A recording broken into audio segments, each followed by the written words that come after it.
तो मुख्यमंत्री शिवराज सिंह चौहान को आप सुन रहे थे और आपातकाल को लेकर के काला दिवस बीजेपी जब मनाती है तो उसके बारे में उन्होंने अपनी बातें रखी हैं। लेकिन जरा आगे बढ़ते हैं और ओपीडी कार्यक्रम की तरफ एक बार फिर से वापस लौटते हैं। और ओपीडी दरअसल हमारे एक कोशिश है और इंडिया न्यूज़ इस कार्यक्रम को लेकर के आया है, जिसके जरिए हमारी कोशिश यही है कि आपको ज़्यादा से ज़्यादा वैक्सीनेशन और कोरोना से जुड़ी हर एक परेशानी का सवाल जो आपके जहन में है उसका जवाब आपको दे पाएं। इसलिए आगे बढ़ते हैं और डॉक्टर अभय ओरी हमारे साथ कार्यक्रम में जुड़ चुके हैं। सबसे पहले बहुत स्वागत है डॉक्टर अभय आपका कार्यक्रम में। और शुरुआत में कोरोना के तीसरी लहर की अंदेशे को लेकर के ही कर रहा हूं। तीसरी लहर की आशंका है, लेकिन इस आशंका के स्वरूप हम ये देख रहे हैं कि कई लोग ये मान रहे हैं कि छोटे बच्चों को ये प्रभावित करने वाली है तीसरी लहर, और कुछ लोग ये मानते हैं कि अभी तक भी बच्चों को ज़्यादा आप इस पर असर नहीं हुआ था, तो आगे आने वाली तीसरी लहर भी बच्चों को प्रभावित नहीं करेगी। तो ये दो अलग अलग थ्योरी हैं, तो कौन सी थ्योरी पर भरोसा करना है और हमें अपने बच्चों को कैसे बचाना है? जो बच्चों को बचाने का है और उसके लिए अवेयरनेस तो बहुत जरूरी है। और जहां तक बच्चों का सवाल है, वो उनको कई तरह के टीके लगते हैं, तो कहीं ना कहीं उनको प्रोटेक्शन गंभीर बीमारियों से होता है। तो ऐसी स्थिति में ये कोरोना जो वायरस है, इसका इफेक्ट कितना रहेगा कितना नहीं रहेगा, ये तो समय के साथ ही पता चलेगा। चिकित्सक अभी श्योर नहीं है कि बच्चों को कितना इन्फेक्टेड करेगा, पर यह बात निश्चित है कि अभी से हमको तैयारी रखना पड़ेगी।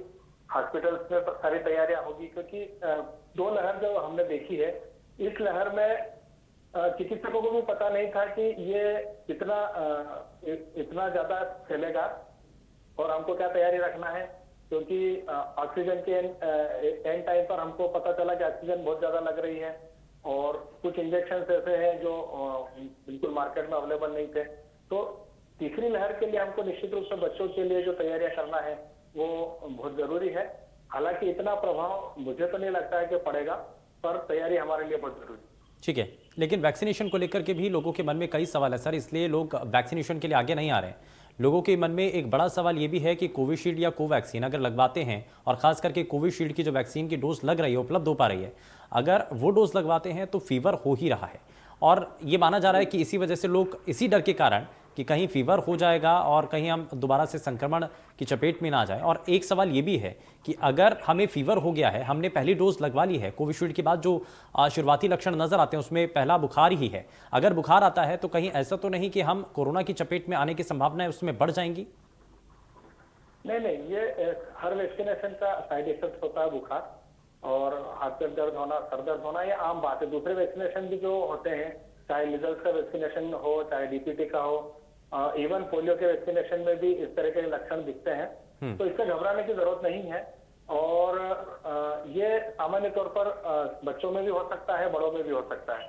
तो इसके लिए वैसे तो बच्चों के डॉक्टर सलाह देते हैं कि वैक्सीनेशन के बाद कि हमको क्या क्या सावधानी रखना है। माता पिता के लिए यह जरूरी है कि वो अपना वैक्सीनेशन करवा ले, ताकि बच्चे प्रभावित ना हो। और जैसे मध्य प्रदेश में जो भी वैक्सीनेशन हुआ है, करीब 28 से 30% वैक्सीनेशन हो चुका है। अगर ये आंकड़ा 50% से ऊपर जाता है तो हम एक सेफ जोन में आ जाएंगे और कम से कम प्रभावित होने की स्थिति बनेगी हमारी।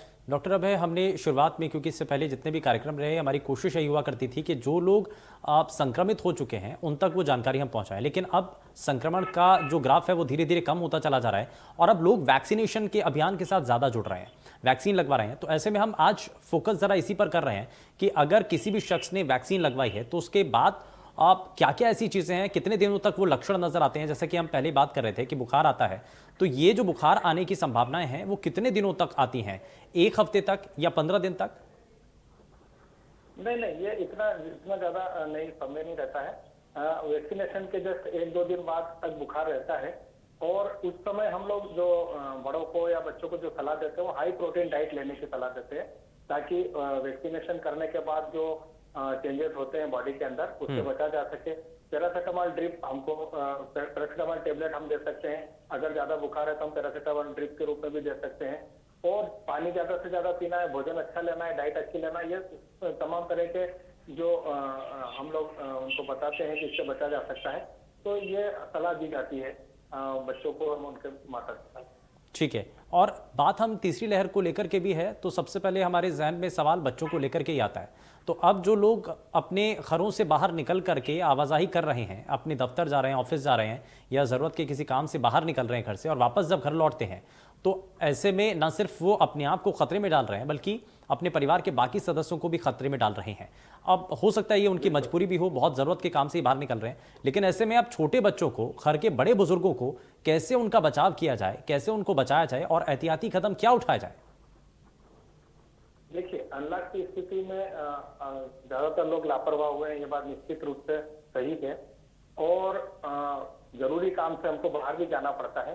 पर जो शुरुआती दौर में जिस तरीके से हमने कोरोना को बचाने के लिए जो एक अवेयरनेस स्टार्ट हुआ था, और हम जो मास्क पहनना, सैनिटाइज करना और एक सोशल डिस्टेंसिंग का पालन करना, ये सारे के सारे नियम अभी भी हमको कुछ समय तक पालन करना होंगे। तीसरी लहर, अगर इसमें हम लोग लापरवाही करते हैं, निश्चित रूप से तीसरी लहर सभी को प्रभावित करेगी। तो हम लोग ज्यादातर यही मैसेज दें लोगों को कि कोरोना वायरस अभी भी पूर्ण रूप से खत्म नहीं हुआ है, अभी भी हमारे बीच में बना हुआ है। तो हमको सोशल डिस्टेंसिंग का पालन करना है। अगर बाहर से आ रहे हैं तो आप सैनिटाइज करें, अपने आप को बच्चों से दूर रखें, और बच्चों को अवेयर करें कि हमको किसी भी तरीके से किसी के संपर्क में अगर आ रहे हैं तो एक सोशल डिस्टेंसिंग का पालन करते हुए ही बात करें, चाहे वो अपने परिवार में मिलना हो या किसी और से मिलना हो। तो ये सारी चीजों का अवेयरनेस को रखना पड़ेगा। लेकिन ये छोटे बच्चे, खास करके जो 3, 4 और 5 साल से कम उम्र के जो बच्चे हैं, उनके लिए मास्क लगवा पाना ये बड़ा मुश्किल होता है सर।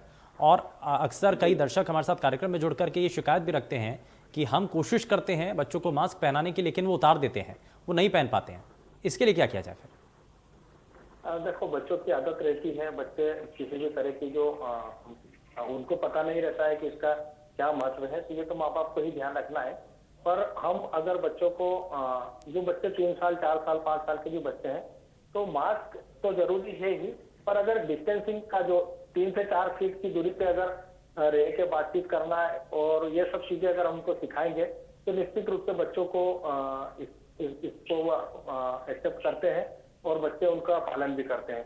हमको माँ बाप को थोड़ी मेहनत ज्यादा करना पड़ेगी, बच्चों के बारे में, बच्चों को अवेयर कैसे करना है इसके बारे में बच्चों से ज्यादा उनको अवेयर होना पड़ेगा, तभी जाके हम बच्चों को बचा पाएंगे। तो यानी कि बच्चों को लेकर के अगर आपको सुरक्षित उनको रखना है, तो सबसे पहले एहतियाती कदम जो पेरेंट्स हैं उनको ही उठाने होंगे, क्योंकि बच्चे बिल्कुल बिल्कुल ये कई महत्वपूर्ण चीज़ें यहाँ पर डॉक्टर अभय के द्वारा बताई जा रही हैं। लेकिन इस दौरान डॉक्टर अभय, अब बहुत सारे ऐसे लोग हैं जो कि खुद को वैक्सीन लगवा चुके हैं, अपने घर के जो बड़े हैं उनको भी वैक्सीन लगवा चुके हैं, लेकिन छोटे बच्चों को वैक्सीन का अभी भी इंतज़ार बना हुआ है।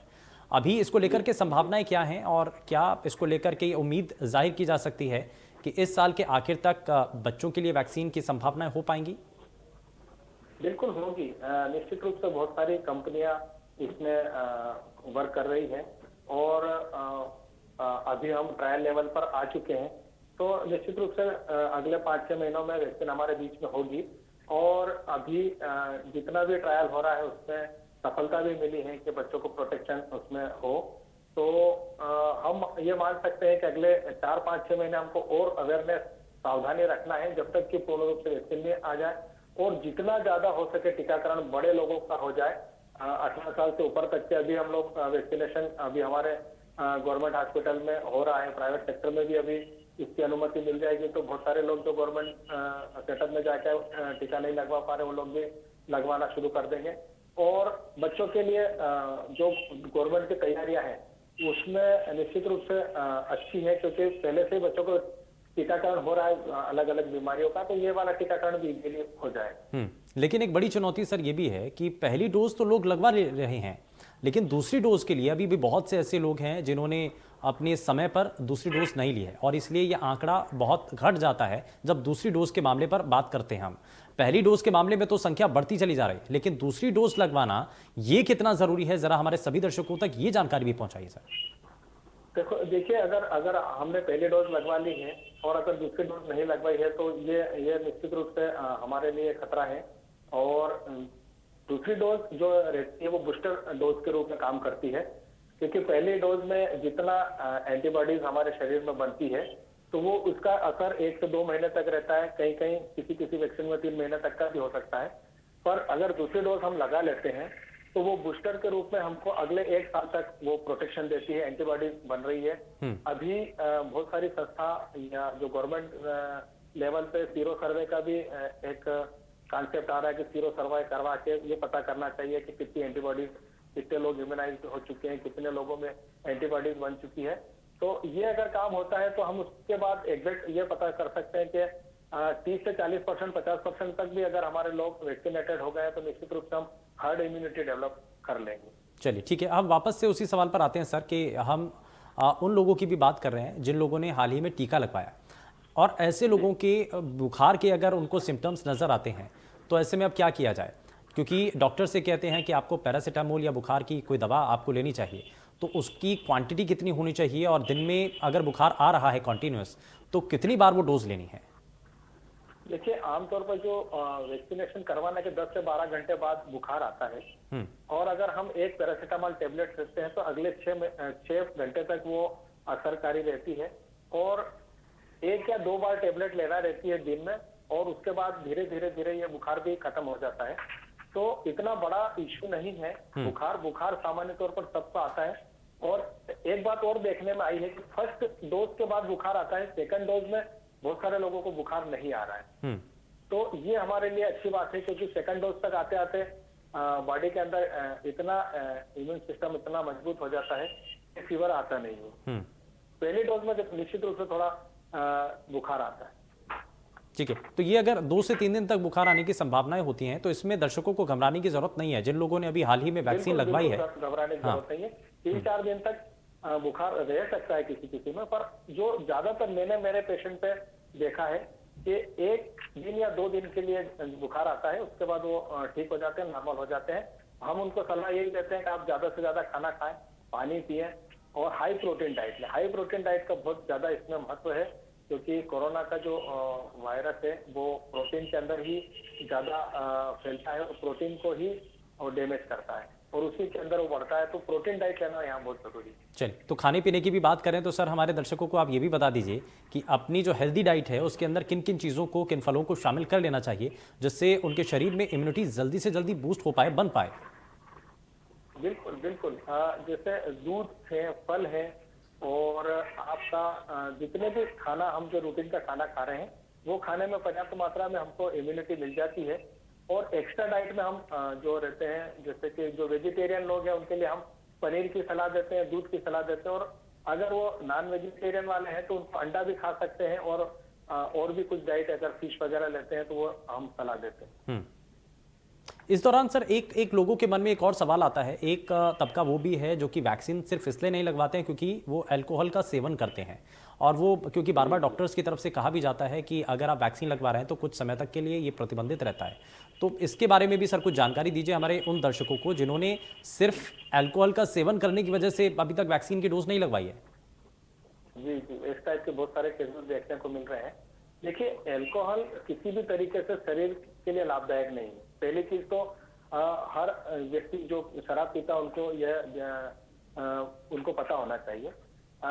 अल्कोहल पीने से लीवर डैमेज होता है, अपना इम्यून सिस्टम कमजोर होता है। ऐसी स्थिति में अगर हम वैक्सीनेशन करवा रहे हैं तो जो इम्यून सिस्टम है वो पहले से ही कमजोर होता है, और चूंकि ये जो कोरोना का वैक्सीनेशन होता है इसमें लाइव वायरस जो है इंजेक्ट किया जाता है, तो ऐसी स्थिति में उनको ज्यादा साइड इफेक्ट्स देखने को मिल सकते हैं, वो ज्यादा प्रभावित हो सकते हैं, कमजोर हो सकते हैं। तो इसलिए हम सलाह देते हैं कि वो अल्कोहल से दूर रहें, ताकि वो उनके इसमें एंटीबॉडी पर्याप्त मात्रा में कोविड के अगेंस्ट बन सके। तो यही कारण रहता है डॉक्टर अल्कोहल से दूर रहने के लिए बोलते हैं, और आमतौर पर 1 से 2 महीने तक अगर वो अल्कोहल से दूर रहेंगे तो निश्चित रूप से उनके लाइफ में बहुत बड़ा बदलाव आएगा, और वो हमेशा के लिए हो सकता है अल्कोहल छोड़ दें। ठीक है, ये बदलाव भी आ सकता है। और अगर जी बिल्कुल, ये एक अच्छा बहाना भी है। अगर जिन लोगों को छोड़ना है तो कोरोना के कारण अगर वो छोड़ते हैं तो ये बहुत बड़ी बिल्कुल ये एक अच्छा इनिशिएटिव हो सकता है, और इसके लिए जो लोग इंतजार कर रहे थे कि कैसे अल्कोहल को आप अपनी शेड्यूल से अलग कर लें, तो ये एक बड़ा अच्छा मौका है। लेकिन आगे बढ़ते हुए सर अब जरा मास्क को लेकर के भी बात कर लेते हैं। बहुत सारे लोग जिन्होंने वैक्सीन की पहली डोज या दूसरी डोज लगवा ली है उनके मन में अब सवाल ये आता है कि क्या अब भी हमें मास्क का इस्तेमाल करना है? क्या हमें अभी भी वो एहतियाती कदम उठाने होंगे जो कि वैक्सीन लगवाने से पहले उठाए जा रहे थे? बिल्कुल बिल्कुल लगवाना है, मास्क तो लगाना बहुत जरूरी है। जिन्होंने वैक्सीन लगवा लिया है इसका मतलब ये नहीं है कि वो सेफ हो गए, क्योंकि हमारे हमारे आसपास जो हमसे मिलने वाले लोग हैं, जैसे कई लोग हैं जिन्होंने वैक्सीनेशन नहीं करवाया है, तो उनसे हमको इन्फेक्शन का खतरा रहता है। तो हम अपने आप को प्रोटेक्ट करने के लिए मास्क एकमात्र साधन है जिससे हमको बच के रहना है। और हमको ये भी सलाह देना है, जो हमसे मिलने जुलने वाले लोग हैं उनको हमको ये बोलना है कि आप वैक्सीनेशन कराएं, उसके बाद ही हम मिले, ताकि ये प्रायोरिटी उनके उसमें आ जाए। और वो उसके बाद वैक्सीनेशन करने के बाद ही डॉक्टर है या स्कूल में टीचर है, कहीं ऑफिस में काम करते हैं, तो एक पूरा एक जो एक इम्यूनिटी डेवलप करने वाला जो एक ग्रुप है उसमें ये इम्यूनिटी डेवलप हो जाए। सर, वापस से हम बात कर रहे हैं छोटे छोटे बच्चों की, क्योंकि तीसरी लहर की अगर आशंका है तो संकट बच्चों के ऊपर ज़्यादा है। इसी को लेकर के एक सीरो सर्वे भी किया गया था और सीरो सर्वे के मुताबिक ये माना गया कि छोटे बच्चों के अंदर एंटीबॉडीज ज़्यादा जल्दी डेवलप हो पा रही हैं। बेशक वैक्सीन नहीं उनको लगी है, लेकिन इस दौरान उनकी रोग प्रतिरोधक क्षमता अब पहले के मुकाबले बढ़ी है और वयस्कों से ज़्यादा है।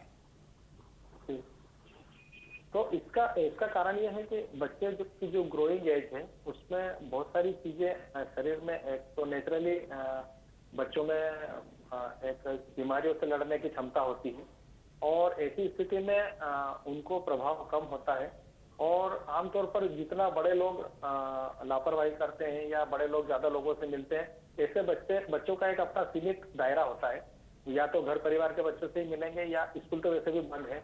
तो ऐसी स्थिति में बच्चों का दूसरे लोगों के संपर्क में आने की संभावना कम रहती है, तो उनका इम्यून सिस्टम अच्छा डेवलप होता है। उनके दूसरे वैक्सीन भी लगे होते हैं, जैसे पोलियो का वैक्सीन है, डीपीटी का वैक्सीन है, टिटनेस का वैक्सीनेशन है, मीजल्स का वैक्सीनेशन है। तो उसके कारण भी बहुत बार एंटीबॉडीज जो बनती है वो इस कोरोना के अगेंस्ट लड़ने में सक्षम होती है। ठीक है, बहुत शुक्रिया डॉक्टर अभय अहुरी, आप हमारे साथ कार्यक्रम में जुड़े और लगातार बच्चों के लिए क्या महत्वपूर्ण कदम उठाए जा सकते हैं लगातार हमने आपको दिखाया भी और आप तक ये जानकारी पहुंचाने की कोशिश की है कि अगर तीसरी लहर आती भी है तो सबसे पहले आप कौन से रास्ते इस्तेमाल करने होंगे। फिलहाल के लिए बस उतना ही। नमस्कार।